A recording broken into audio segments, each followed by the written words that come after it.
Welcome back to another episode of Haunted America. Today we read some chilling stories recently posted on Reddit.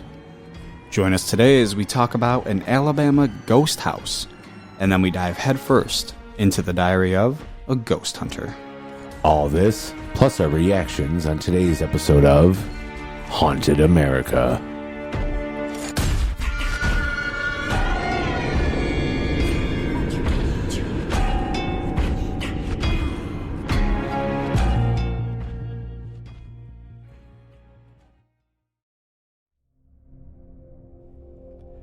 Alabama Ghost House, posted by Foxover7706. So for a long time, I have been wanting to bring awareness to this house, and today is the day that I tell everyone about the house above hell. So there is a house here in Alabama that I believe is the worst home to own due to the violent activity that takes place there. But as you're expecting, I was one of the unlucky people to experience this. It hasn't only been me that has been through the paranormal activity in this house, but the others that have lived in the home as well have been affected by the spirits that inhabit the home. I have 3 stories to tell, from me, my brother, and my mother. We have all lived in this home before and have since left, but the memories that the spirits have given us will never leave us. These will go in the order that I showed earlier, and these stories are our most violent and our most active experiences with many of the spirits that inhabit the home. I will not call the spirits by name, as I do not know their names, but I will also do this to respect them. As though the name I have given the house is very accurate, they are not all bad. These stories will have a sort of theme to them, as the spirits seem to like the top floor of the house more than the bottom. But the bottom is also where the most violent spirits were, so I understand why most would stay clear of them. But for you who want a story for the spirits downstairs, don't worry, because my brother and I had an encounter with one I'm sure you will all love to hear. Story 1. The Tall Man. It was late at night, and I was just finishing up cleaning in the restroom. I was sleeping in the first bedroom closest to the stairs, and I was closest to the only restroom upstairs, so it was convenient for someone like me whose bladder is active at night. I turned to my door and turned the knob, but it didn't open, which was strange because the door didn't lock. There was only a small, old-timey keyhole that if you looked through, you'd be able to see into the room. Naturally, I looked through the keyhole to see what was blocking the door, but I didn't see anything, just the room and nothing in front of the door. I push on the door, and it opens, and I immediately freeze. I am overwhelmed with emotions as I stare into the corner next to the closet. Standing there is a man, dressed in all black and lacking a face. Just a black void. As I stare at him, I start to cry, and my knees shake as they start to become weak, and when I blink, he's gone. And then I fall to my knees crying. These emotions were the most I ever experienced in my life, and to this day I wonder why I was filled with such grief. Who was he? Why did he show himself to me in such a way? Story 2. The Little Boy in the Vent. My brother slept in the second furthest room, and it was one of the smallest in the house. This room has small vents close to the door that haven't worked since the home was owned by my aunt. One night my brother was awakened by sounds of knocking and whispering coming from the vents, which went on for a couple minutes before he saw a pair of eyes staring at him from the vent. Interesting. He described a feeling of understanding and felt bad before it disappeared, and soon he went to sleep after that. This happened for multiple nights before we moved out. Wow. Story 3. The Woman of the House. This spirit is one of the more violent spirits, and while the story doesn't show it, you shouldn't ever approach her without permission, as it is disrespectful, and my brother learned why, but this isn't that story. That is the next one. This story happened in the master bedroom of the house, and happened to my mother. It was late at night, and we had just moved in, and my mother woke up from hearing a noise. when she opened her eyes and saw a lady in a dress, and the bed felt like it was covered in water. She was too afraid to move, and took what it felt like an hour for the spirit to disappear and the feeling to fade. When we asked my aunt about the spirit, she said that she was happy to have some new company. Okay. Weird. Bonus story. Making her mad. Uh-oh. This happened a few years ago when my aunt still lived in the home. This is the time we made the woman of the house very mad. My brother was playing on the Xbox 360 in the living room that we hooked up when we moved in, and while he was playing, he looked over and saw a figure. Thinking it was our mother, he walked towards it. He looked up and saw her. Backing away, he curled up in a ball and started crying, feeling like he was being crushed. He then started to scream for our aunt. When me and her got down there, she was gone, and he was left there shaking and crying. Other times we have made her mad, made her leave us with scratch marks, bruises, as well as having trouble sleeping and nightmares. But I'm unsure totally if the nightmares are because of her or not. I'm unsure if anyone owns this house at the moment, but all I know is once you visit the house above hell, and you're not a fan of the paranormal, you'll never want to return.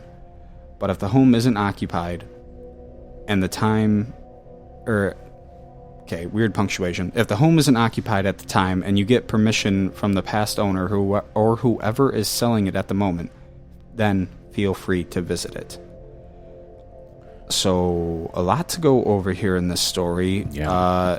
I guess we'll just start with this tall man, or just all the spirits. All these spirits seem to have some sort of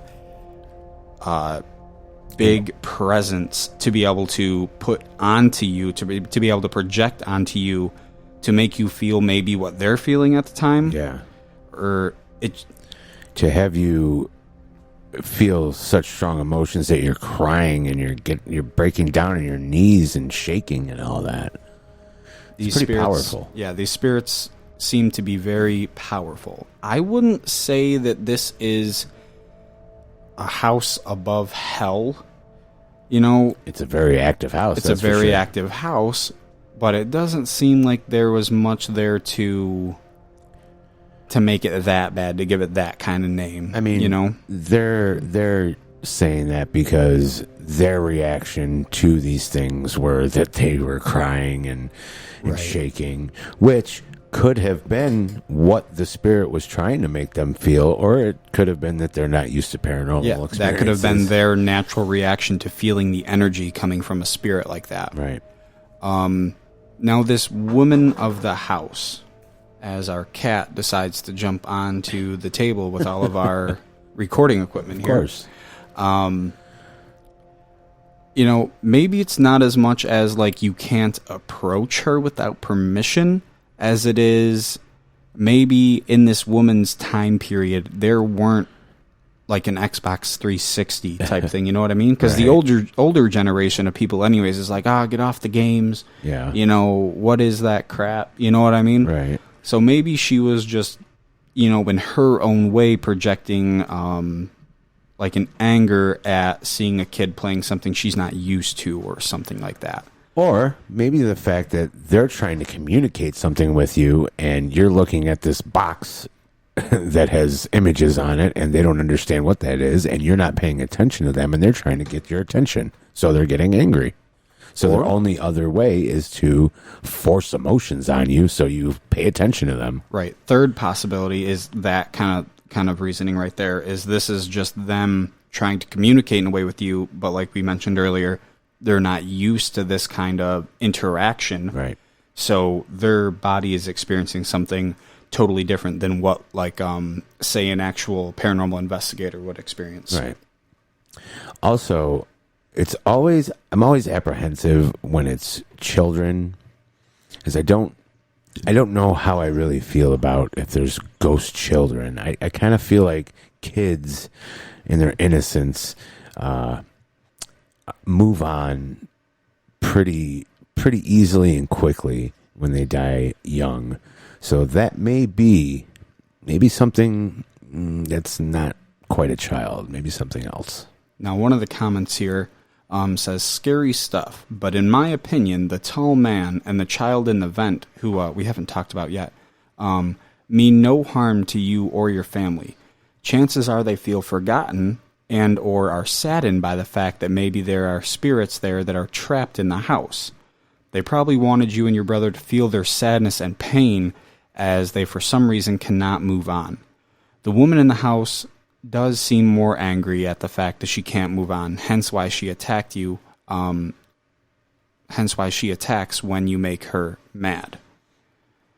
So maybe it is that, you know, they just can't move on. They might not understand exactly what's going on. Right. They're trying to communicate with you, but you can't hear them type thing. You know what I mean? and who knows how long they've been trying to get people's attention and have just become aggravated and angry, and that's the only thing they know, because they know that if I do this to them, they'll acknowledge me and at least get something out of it. Right, yeah. This is the only way that I know that they're sensing what I'm doing type thing. In hopes that you'll then investigate and maybe find out why they're there. It sounds like this house needs a professional paranormal team or somebody to come in and talk to these spirits. Absolutely, 100%.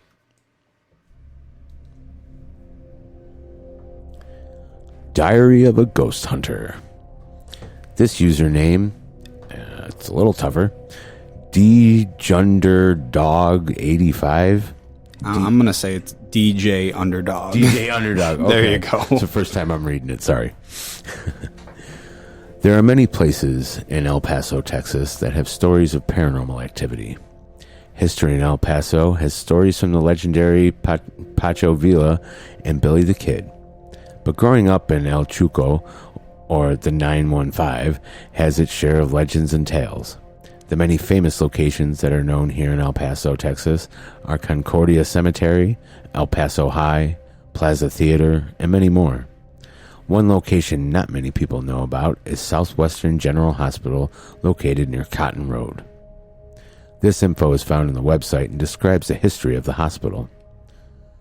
Southwest General Hospital, also known as LTAC, was founded in 1910 and was purchased by Dr. Homan.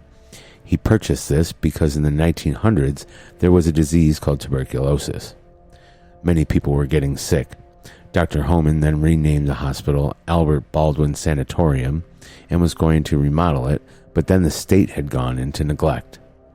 A few years later, Diditors from the Order of Concordia, Kansas, reopened it as St. Joseph in August 20th, 1927. Later then, when they had reopened it, Dr. Homan had come back, and so did his partner, Dr. Kryman. Later, they started remodeling it and eventually named it Southwestern General Hospital. This hospital was used for regular needs. Southwest General Hospital had first received their first patient in January 25th, 1937. Many years later, they named it the El Paso LTAC. LTAC means long-term acute care. Now they use the hospital for general needs, but mostly for people that can't care for themselves or they're about to pass. In 2009, I was interested in the paranormal due to the fact that I had many paranormal experiences growing up. I found a website that held ghost tours at the old Southwestern General Hospital. I was excited and ready to go on a ghost hunt.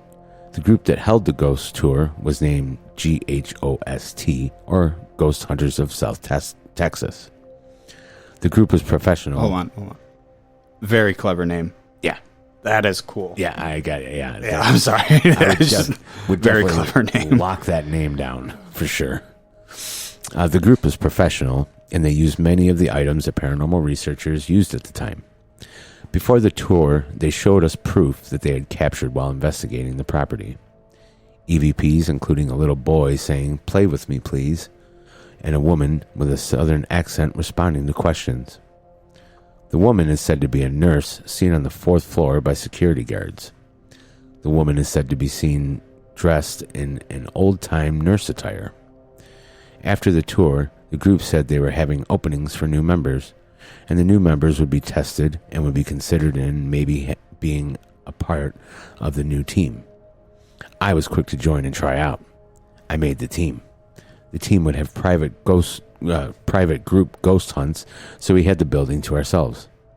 The third floor was used as a hospice type of area. The building has 4 floors. The first, second, and fourth floor were left abandoned and looked like a scene out of a horror movie. Hospital beds lay in rooms dusty and unused. Many papers and nurse logs lay on the desks and had dates from 1995. I even found a death log that had that had names and dates. The most active areas were the 4th floor and the 2nd floor. The 4th floor had a baby nursery and many rooms that were once used for families that would welcome new babies. One EVP that was caught on that area was one of a crying baby. At the time the EVP was caught there were no babies in the building, and it was after 12 midnight when it was caught. Also, on the 4th floor, there was a long hallway with empty patient rooms. In that hallway, shadows were always seen running or moving. The 2nd floor had an old surgery room with no windows. Video evidence of a man screaming was caught in this area. Also, many shadow figures were seen in this area. When doing research on deaths in the building, it came up that a nurse was crushed to death when a malfunction with the elevator happened years ago. During the time I was a part of this group, we investigated this building many times. I also led ghost tours in the building with other members. I witnessed shadows, disembodied voices, screams, and one time heard a female humming a song only to find the room empty and dark. Videos of doors opening on their own with no wind or people in the building. Also, the 3rd floor had employees that would see things and hear things. Patients also complained of a kid running in their room or a man standing over their bed just looking at them only to disappear. Over the years, I gained experience and loved what I did. As a group, we investigated many places, such as schools, homes, and cemeteries in El Paso. We also got to investigate the old Asarco smelter before it was demolished 7 years later. I got to ghost hunt with people from Ghost Hunters and Ghost Hunters International. I met many celebrities, and the group had them take their own personal ghost tours. It was fun, and I grew a thick skin for being scared of anything that goes bump in the dark. One of my favorite places to investigate was Southwestern General Hospital. I never believed in being followed home. One night, after investigating, I was at my apartment eating on my couch and watching TV. I had my hallway light on near the front door and was visible from where I was sitting. All of a sudden, from the corner of my eye, I saw a shadow of a person on the wall near the door. I turned and saw the shadow in full form. It was about 6 foot tall and all black. Then 1 second later, the shadow moved as if running down my hallway to my bedroom. I froze in horror, thinking somebody was in my apartment. I got up and walked to my bedroom. Nobody was there. I searched the whole house. Then I thought to myself, maybe I'm going crazy. I soon went to bed a few minutes later. It was about 3:20 a.m. Interesting time. 3:20 a.m. when I felt my bed shake. I woke up to my sheets being pulled off me very slowly. I tried to move and I couldn't. My sheets slid very slowly off me towards the floor. I couldn't move and I started to hear growling in my right ear. From the corner of my eye, I could see something moving near my head on the right of me. It was on my pillow. I could only see it from the peripheral vision that it had hair. It was hairy and brown. If I can compare it to something, I would say Chewbacca from Star Wars type hair. It was moving and the growling continued. I tried to move my arm and could only move my fingers. My eyes started to water up with tears. The blanket was still being pulled off me little by little until it hit the floor and I was no longer covered by my sheet.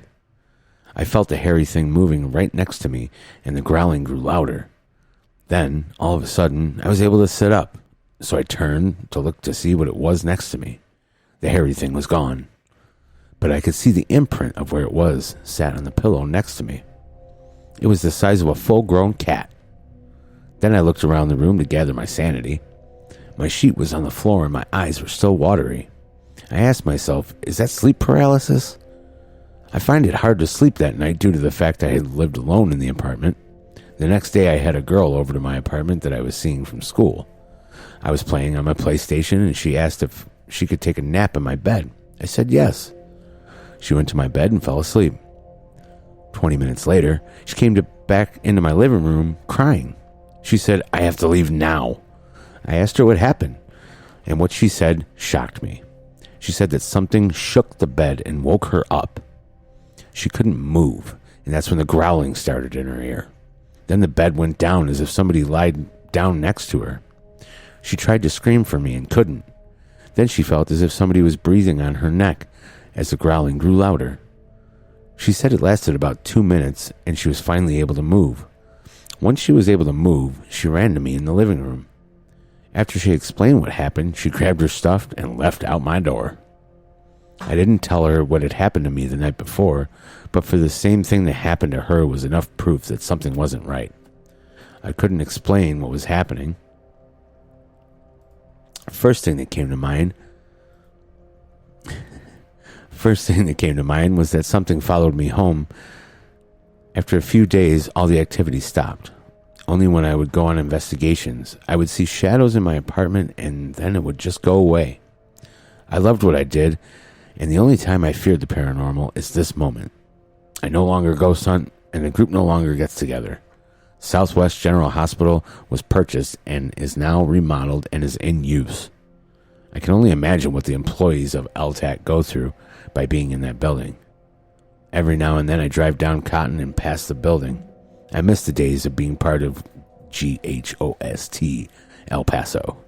If you're ever in El Paso, after stopping at Chico's Tacos, be sure and pass by the old building by the star on the mountain formerly known as Southwest General Hospital. I love how he threw in a little ad there for Chico's Tacos. Shameless plug. However, wow. Yeah. There is a lot. There's a lot on that. In this story. Would you call that sleep paralysis? No. Not when it's experienced by two people and it's the same type event. Two people that within 2 days of each other that don't know that the other had the experience. Right. That's definitely not sleep paralysis. That is something. Yeah, you're right. It's something that followed you home. Yeah, definitely sounds like something followed you home from there, and it's just getting weird. You, I don't even advice. No advice. Run. Get some cleansing done. Sage yourself. If you're ever going on ghost hunts, especially in places that may have malicious spirits, 100%. You want to do some kind of protection ritual, whatever it is that you believe in. You want to have a protection around you before you go in and after you leave, and you need to make your intentions clear that they are not to follow you home. And that's not a guarantee that they won't, but you definitely have to take steps to protect yourself either way, or this can happen. Now, I want to know, I want like a follow-up. I want to know if, because he says he's done ghost hunting, right? He's not doing this anymore.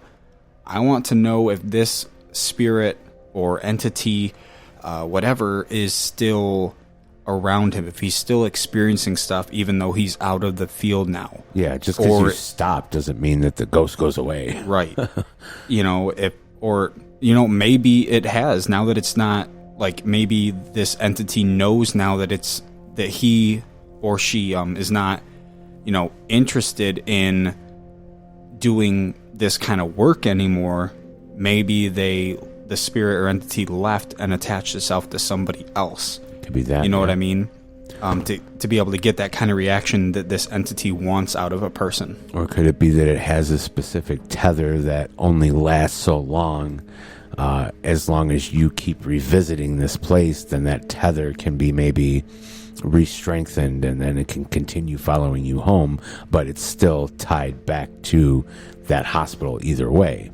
Right. So the fact that you haven't gone back has weaken that tether, and so you're not getting that experience anymore. Little side quest here. Chico's Tacos is like a little bit of a franchise down there. 1, 2, 3, 4, little 5 Chico's Tacos. Yep. The pictures look good. View menu photos. Looks like a... Okay. Chico's Tacos, single order, $3.82. Double order, $7.64. Oh, it's January 2024. Okay, yeah, so this is kind of recent. Separate sauce. Hamburgers. Fish fillet sandwich at a taco place? Oh, yeah. What do you mean? Well, yeah, I wouldn't expect that. Fish taco? I mean, I would never have one. No, that says fish fillet sandwich. That doesn't say fish taco. Yeah, like a hamburger, cheeseburger. These are pretty cheap prices. So if you're in El Paso, check out Chico's Tacos. They are not a sponsor of our show, but go check them out either way. The guy brought it up, so I figured I'd do a little bit more research into Chico's Tacos instead of the spirits he's talking about. So you're saying that Chico's Tacos is more interesting than his story? No. It's just, it's 1 o'clock here, and I have yet to have lunch, and I'm getting hungry now. Now it's making me hungry also. Well, I think that's going to do it for us. Oh, wait. I mean, which one did you like better? I don't even know, man. I'm gonna.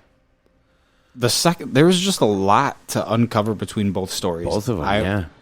I think I would go with the first one, just because he had 3 different stories about 3 different spirits, and the fact that he named it the House Above Hell, of course, and that the spirits were strong enough to make them feel the emotions that that the spirit was projecting onto the people.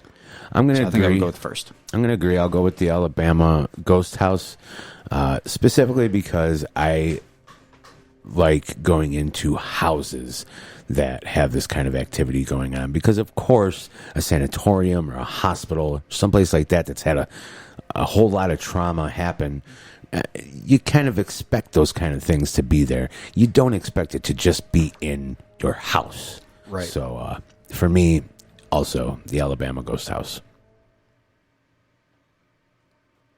That's all the stories we have for you today. I'd like to thank everyone for listening to today's episode. Remember to subscribe and follow along wherever you listen to your podcast. And we will catch you all on the next episode of Haunted America.